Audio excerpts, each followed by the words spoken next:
আল্লাহ তাআলা যাকে আসার তৌফিক দান করে সেই সমস্ত মাহফিল আসতে পারে, ঠিক কিনা?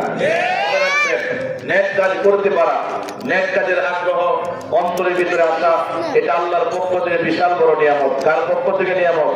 আল্লাহর পক্ষ থেকে বিশাল বড় নিয়ামত। হযরত ইবনে মাসউদ রাদিয়াল্লাহু তাআলা থেকে বর্ণনা এসেছে যে আল্লাহ রাসূল সাল্লাল্লাহু আলাইহি ওয়াসাল্লাম একবার এই আয়াতে কারিমা তেলাওয়াত করলেন, কামা ইউরিদিল্লাহু আইয়াহদিয়াহু ইয়াশরাহ সাদরাহু লিল ইসলাম। আল্লাহ তাআলা যার মঙ্গল চান, যার কল্যাণ চান, ইসলামের জন্য, ঈমানের জন্য তার সিনাকে, তার বক্ষকে খুলে দেন। সুবহানাল্লাহ।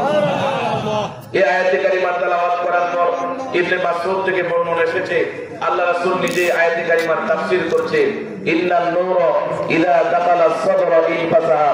নিশ্চয়ই ঈমান এবং ইসলামের নূর যখন কোন ব্যক্তির অন্তরে ঢুকে যায় তখন তা বিকশিত হয়ে যায়। রাসূল বলেছেন, ইন্নান নূর ইযা দাখালা সাদরা ইনফাসাহা। ঈমান এবং ইসলামের নূর যখন, হেদায়েতের নূর যখন কোন ব্যক্তির অন্তরে ঢুকে যায় তখন তা বিকশিত হয়ে যায়। ফাকিলা ইয়া রাসূলুল্লাহ, সাহাবায়ে কেরামদের কাছে স্পষ্ট হচ্ছিল না।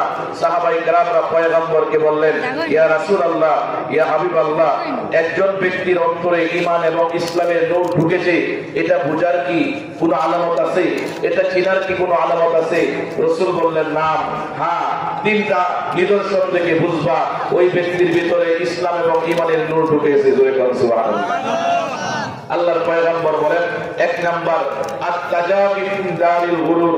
ওই ব্যক্তির দিকে তাকায় দেখবা ওই ব্যক্তিটা ধোঁকার দুনিয়া থেকে বিচ্ছিন্ন হয়ে যাবে। জোরে বলুন সুবহানাল্লাহ।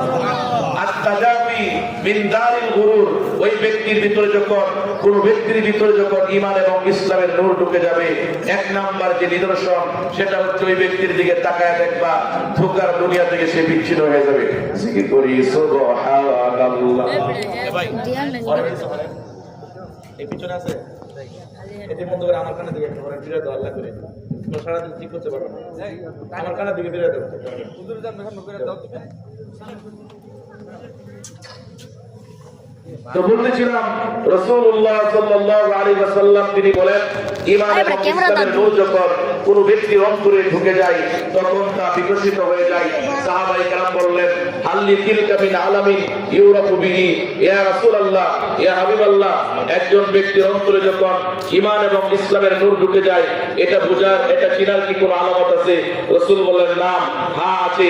তিনটা নিদর্শন দেখে বুঝতে পারবা ওই ব্যক্তির ভিতরে ঈমান এবং ইসলামের নূর ঢুকে পড়ছে। এক নাম্বার আত-তাজাবি